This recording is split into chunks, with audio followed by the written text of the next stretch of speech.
की शुरुआत में हम एक प्रेग्नेंट औरत को एक कैफे में बैठे हुए देखते हैं जिसका नाम लॉरा होता है। उसकी हालत कुछ खास अच्छी नहीं दिख रही थी, वो बहुत ज्यादा घबराई हुई थी। इसके बाद हम दो आदमियों को उस कैफे के अंदर आते हुए देखते हैं। वो लोग लॉरा के ठीक पीछे जाके बैठ जाते हैं। देख के ऐसा लग रहा था जैसे वो लोग उसका पीछा कर रहे हैं। जब लॉरा उन दोनों को देखती है तो वो बहुत ज्यादा डर जाती है और जल्दी से उस कैफे से निकल के अपने कार में बैठ के भागने लगती है एंड बार बार चेक करती है कि वो लोग उसका पीछा कर रहे हैं या नहीं। अब इसी दौरान उसका वाटर ब्रेक हो जाता है एंड वो एक प्यारे से छोटे बच्चे को जन्म देती है। पहले तो लॉरा जन्म देते टाइम चिल्ला रही होती है कि उसको ये बच्चा नहीं चाहिए, बट जब वो अपने छोटे से बेटे को देखती है तो वो धीरे धीरे शांत हो जाती है। अब मूवी 8 साल आगे चली जाती है जहां हम लॉरा और उसके बेटे डेविड को साथ में हैप्पी लाइफ जीते हुए देखते हैं। लॉरा एक किंडरगार्टन स्कूल में एज अ टीचर काम कर रही थी और साथ में साइकोलॉजी की स्टडी भी कंप्लीट कर रही थी एंड उधर डेविड मिडिल स्कूल में पढ़ रहा था। अब एक रात जब लॉरा डेविड को सुला के अपने रूम में स्टडी कर रही होती है तो उसे घर के अंदर किसी के चलने की आवाजें आती है। अब क्योंकि लॉरा को लगता है कि डेविड उसके रूम में उसके साथ सोना चाहता है लेकिन वो आने से शर्मा रहा है, तो लॉरा डेविड को अंदर आने के लिए बोलती है। लेकिन जब उसे कोई रिस्पांस नहीं मिलता डेविड से तो लॉरा अपने बेटे के रूम में चेक करने जाती है जहां वो कई सारे लोगों को डेविड के पास खड़े हुए देखती है। वो डेविड को प्रोटेक्ट करने के लिए रूम के अंदर घुसने की कोशिश करती है बट दरवाजा उसके मुंह पे बंद हो जाता है और कोई डोर को अंदर से लॉक कर देता है। इसके बाद लॉरा पागलों की तरह चिल्लाते हुए मदद मांगने लगती है और उसके पड़ोसी सूजन के घर जाके उसे पुलिस को कॉल करने के लिए कहती है। जब वो फिर से घर के अंदर आती है तो उसको डेविड का रूम खुला हुआ मिलता है। वो अंदर जाके देखती है कि रूम में और कोई नहीं है एंड डेविड बिना कपड़ों के बेड पर सोया हुआ है। लॉरा अपने बेटे को सही सलामत देख के हग कर लेती है और रोने लगती है। अब अगली सुबह डिटेक्टिव पॉल उनके घर आते हैं इन्वेस्टिगेट करने, बट उन्हें घर में कुछ भी टूटा हुआ नहीं मिलता है जिससे पता चले कि कल रात बहुत सारे लोग घर के अंदर घुसे थे। इवन उन्हें घर में लॉरा, डेविड और उनके पड़ोसी सूजन के फिंगरप्रिंट्स के अलावा और किसी के होने का कोई सबूत नहीं मिलता है। उस टाइम मौजूद दूसरे पुलिस ऑफिसर का कहना होता है कि शायद लॉरा ने सपना देखा है और ये सब उसका वहम है, बट लॉरा इस बात पर गुस्सा हो जाती है और कहती है कि रात को जो कुछ भी उसने देखा था वो कोई सपना नहीं बल्कि सच है। इसके बाद लॉरा को शांत करने के लिए पॉल बोलता है कि वो लॉरा पर यकीन करता है। अब पुलिस के जाने के बाद लॉरा डेविड से पूछती है कि पिछली रात को क्या उसने अपने कपड़े खुद उतारे थे, जहां डेविड श्योर तो नहीं होता है पर वो कहता है कि कभी कभी जब उसको रात में गर्मी लगती है तो वो अपना शर्ट उतारा करता है। अब उसी रात लॉरा को फिर से घर में कुछ आवाजें सुनाई देती है। जब वो नीचे चेक करने जाती है तब उसे किसी का परछाई दिखता है जिससे वो बहुत ज्यादा डर जाती है और जल्दी पॉल को कॉल करके बुला लेती है। पॉल आके पूरे घर को चेक करता है बट उसे कोई नहीं दिखता। अब इसके बाद लॉरा और पॉल किचन में इसी बारे में बात कर ही रहे होते हैं कि तभी पेट पकड़े हुए वहाँ डेविड आ जाता है। वो अपनी माँ से कहता है कि उसे बहुत ज्यादा दर्द हो रहा है और फिर खून की उल्टियाँ करने लगता है। डेविड के हालत को देखते हुए वो लोग उसे हॉस्पिटल लेके जाते हैं। वहाँ डॉक्टर्स जब चेकअप के लिए उसके कपड़े उतारते हैं तो डेविड के पूरे बॉडी में उन्हें अजीब से घाव नजर आते हैं। एक्सट्रीम पेन में डेविड छटपटाने लगता है और उसे इस हालत में देखकर लॉरा रोने लगती है। इसके बाद जब लॉरा डॉक्टर से बात करने जाती है तो डॉक्टर का कहना होता है कि डेविड का हेल्थ कंडीशन बहुत ही खराब है। वो बताते हैं कि डेविड पर किए गए सारे टेस्ट के रिजल्ट्स नेगेटिव आए हैं जिसके कारण उन्हें समझ ही नहीं आ रहा है कि डेविड को एक्चुअल में हुआ क्या है। डॉक्टर्स का मानना होता है कि ऐसे हालत में डेविड शायद कल तक ही सरवाइव कर पाएगा। अब ये सब बातें सुन के लॉरा शॉक में होती है। वो डेविड के पास जाती है और उसका कंडीशन देख के रोने लगती है एंड उधर ही डेविड के बेड के पास सो जाती है। अब देर रात लॉरा को डेविड के मुंह पर जब खून दिखता है तो वो जल्दी से नर्स को बुलाती है, ये सोचकर कि शायद डेविड ने फिर से वॉमिट किया है। डॉक्टर जब उसे चेक करते हैं तो वो देखते हैं कि डेविड धीरे धीरे होश में आ रहा है और सुबह तो वो इतना फिट हो जाता है कि जैसे उसको कभी कुछ हुआ ही नहीं था। इसमें डॉक्टर्स का कहना होता है कि डेविड के साथ कोई चमत्कार हुआ है। अब हॉस्पिटल से छूटने के बाद लॉरा, डेविड और पॉल बाहर डिनर के लिए जाते हैं। जहाँ डेविड कुछ भी खाने से साफ मना कर देता है। लॉरा के बार बार कहने पर भी डेविड कुछ भी खाना नहीं खाता है। फिर इसके बाद डिनर खत्म करके वो लोग सब घर चले आते हैं। डेविड के सो जाने के बाद लॉरा पॉल को आज रात उसके घर में रुकने के लिए कहती है, लेकिन थोड़ी देर बाद डेविड चिल्लाते हुए उसके मॉम को बुलाने लगता है। वो लोग देखते हैं कि डेविड का बॉडी अकड़ रहा है। इसके बाद उसको फिर से हॉस्पिटल ले जाया जाता है, जहाँ पहले की तरह ही डॉक्टर्स फिगर आउट नहीं कर पाते हैं कि उसको हुआ क्या है। बाद में लॉरा पॉल के पास रिवील करती है कि वो किसी कल्ट में पली बड़ी है, लेकिन 8 साल पहले वो वहाँ से भाग गई थी और अब उसको लगता है कि जिन लोगों को उसने उस रात डेविड के रूम में देखा था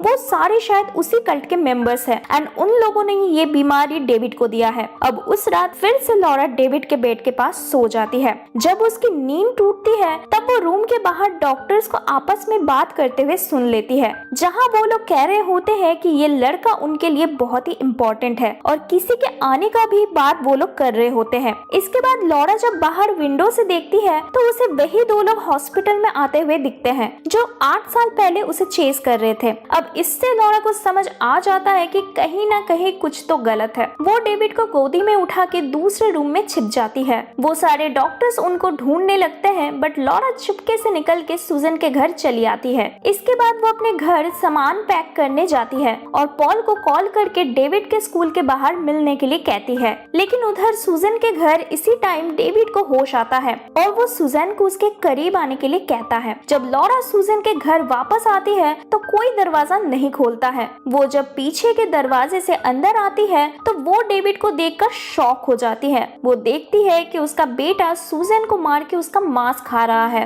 डेविड अपनी माँ को देख के कहता है कि वो अब काफी सही महसूस कर रहा है। इसके बाद लॉरा डेविड को घर लेके जाके उसके बॉडी में लगे ब्लड को साफ करती है और फिर उसे सुलाकर सूजन के घर वापस आती है और रोते हुए उसके खून से दीवार पर ही इज कमिंग लिख के एक अजीब सा सिंबल ड्रॉ कर देती है एंड फिर डेविड को लेके कहीं निकल जाती है। रास्ते में उसे पॉल का कॉल आता है, लेकिन रिसीव न करके वो फोन को विंडो से बाहर फेंक देती है। अब रात गुजारने के लिए वो दोनों एक मोटल में जाके रुकते हैं, जहाँ लॉरा देखती है कि टीवी में उनके मिसिंग होने की खबरें चल रही है। ये सब देख के वो सोच में पड़ जाती है कि अब वो अपने बेटे का इलाज कैसे करवाएगी। तभी उसे एक बचपन के दोस्त के बारे में याद आता है जो उसी के साथ उस कल्ट में बड़ा हुआ था। अब अगले दिन लॉरा अपने उस दोस्त से मिलने जाती है एक दूसरे कार से, ताकि पुलिस उसे ट्रेस न कर पाए। मीनवाइल इधर पुलिस को सूजन की डेड बॉडी मिलती है। इन्वेस्टिगेशन में पॉल और उसके पार्टनर स्टीव को पता चलता है कि लॉरा का असली नाम एना है। आगे और भी पता चलता है कि लॉरा के डैड उसको अब्यूज किया करते थे और उन्होंने लॉरा को 13 साल तक कैद करके रखा था। इवन इसी वजह से लॉरा कुछ टाइम तक मेंटल असाइलम में भी रह चुकी थी। अब ये सब जानने के बाद पॉल मेंटल हॉस्पिटल के उस डॉक्टर से मिलने चला जाता है जिसने लॉरा का ट्रीटमेंट किया था। अब अगले सीन में लॉरा एक बुरी औरत से मिलने आती है। वो उनसे अपने दोस्त जिमी के बारे में पूछती है, जहाँ उसे पता चलता है कि जिमी मिसिसिपी के किसी जगह में रहता है। इधर दूसरी तरफ वो डॉक्टर पॉल को बताते हैं कि लॉरा और जिमी को लॉरा के पिता ने पैसों के लिए बेच दिया था। अब इतना अब्यूज सहने के बाद लॉरा अपने ही डिल्यूशन में रहती थी। इसके बाद जब पॉल उनको कल्ट के बारे में पूछता है तो डॉक्टर का कहना होता है कि वो सब कुछ लॉरा का वहम है। अब जिमी के बारे में जानने के बाद पॉल उसका घर का एड्रेस पता करने लगता है। अब आगे मूवी में हम लॉरा को जिमी से मिलते हुए देखते हैं। वो जिमी से कहती है कि उसे कुछ भी सही से याद नहीं है कल्ट के बारे में, जब से उसको असाइलम में बहुत सारा मेडिसिन दिया गया है। अब क्योंकि जिमी भी उसी कल्ट का विक्टिम था तो लॉरा उसे कुछ इन्फॉर्मेशन जानना चाहती है, जिसके जवाब में जिमी कहता है कि डेविड डीमन का चाइल्ड है, क्योंकि उस कल्ट में सिर्फ लॉरा के पास ही वो स्पेशल पावर थी जिससे वो डीमन को अर्थ में बुला सकती थी। तो इसीलिए लॉरा के डैड और बाकी कल्ट के मेंबर्स ने लॉरा को चूज किया था और डीमन से रेप करवाया था ताकि डीमन का चाइल्ड जन्म ले सके। अब ये सब सुनने के बाद लॉरा को भी सब कुछ याद आने लगता है एंड वो लोग आगे और भी बात कर पाते, लेकिन तभी डेविड फिर से बीमार हो जाता है और उसका पूरा शरीर जलने लगता है। इसके बाद लॉरा उसको पास के एक मोटल में लेके आ जाती है। डेविड की हालत बद से बदतर होते जा रही थी। अब क्योंकि लॉरा अपने बेटे की ऐसी हालत नहीं देख पा रही थी तो वो दौड़ के कार में चली जाती है और खुद को शांत करने की कोशिश करती है, पर तभी वो एक आदमी को देखती है जो एक औरत पर हाथ उठा रहा होता है पैसे के लिए। ये देखने के बाद वो फिर से वापस उसके बेटे के पास जाती है जहाँ डेविड अपने मॉम से खाना मांगता है। लॉरा को अच्छे से पता था कि अब एक ही चीज उसके बेटे को ठीक कर सकती है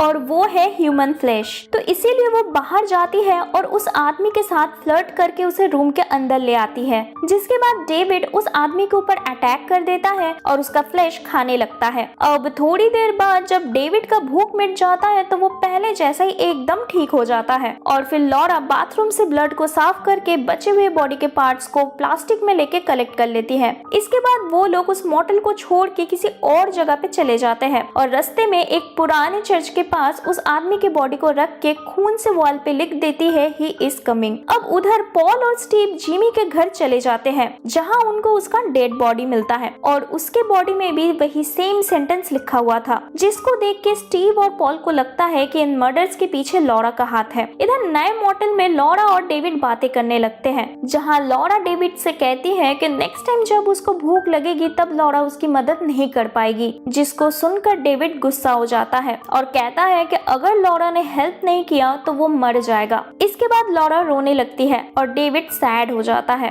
अब रात को लॉरा डेविड को एक पास के मेले में लेके जाती है साथ में एक अच्छा टाइम स्पेंड करने के लिए, लेकिन वहाँ पे जाके फिर से डेविड बीमार होने लगता है और इस बार उसके पेट से भी खून निकलने लगता है। लॉरा उससे वापस मोटल में लेके आती है बट डेविड को इस हालत में हैंडल करना इम्पॉसिबल हो चुका था। अब तभी अचानक से 3 लोग उनके रूम में आ जाते हैं। अंदर अंधेरा होने के कारण लॉरा को लगता है कि ये लोग कल्ट के मेंबर्स हैं और वो डर के उन पर अंधाधुंध गोली चला देती है। ये बंदूक उसी गंदे आदमी से मिला था जिसको डेविड ने पिछले वाले मोटल में मारा था। अब लाइट ऑन करने के बाद वो देखती है कि उसने 3 पुलिस ऑफिसर के ऊपर गोली चला दिया है, जिसमें से एक स्टीव है। वो स्टीव को सॉरी बोलती है और हेल्प करने की कोशिश करती है बट स्टीव मर चुका होता है। अब डर के मारे वो फिर से डेविड को लेके मोटल से निकल जाती है। रास्ते में लॉरा पॉल को कॉल करके उससे माफी मांगती है उसके दोस्त को शूट कर देने के लिए और साथ में कहती है कि वो अब सब कुछ खत्म करने जा रही है, ठीक उसी जगह जहाँ ये सब कुछ स्टार्ट हुआ था।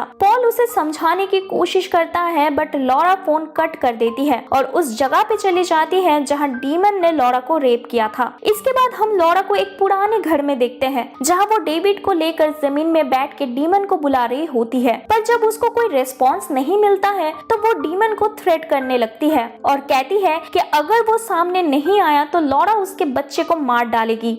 अब कुछ देर बाद हम लॉरा के पीछे किसी को नोटिस करते हैं। एक्चुअली लॉरा चाहती थी कि वो डीमन डेविड को क्योर कर दे ताकि उसका बेटा फिर से नॉर्मल हो जाए। वो पीछे मुड़ने ही वाली होती है डीमन से बात करने के लिए, लेकिन तभी वहाँ पॉल और अदर्स पुलिस ऑफिसर आ जाते हैं, जिसके बाद वो एंटिटी गायब हो जाता है और इसके लिए लॉरा पॉल को ब्लेम करती है। लॉरा पॉल को एक्सप्लेन करते हुए बताती है कि उस रात जब उसके घर कल्ट मेंबर्स आए थे तो उन लोगों ने डीमन के कहने पर डेविड को ह्यूमन फ्लैश खिला दिया था उसके अंदर के शैतान को जगाने के लिए। वो कहती है कि अब उसके पास डेविड को मारने के अलावा और दूसरा कोई चॉइस नहीं है। वो नहीं चाहती है कि डेविड ऐसे जिंदा रहे। इसके बाद लॉरा जैसे ही डेविड को स्टैब करने जाती है तभी पॉल लॉरा पर गोली चला के उसे मार डालता है और डेविड को बचा लेता है।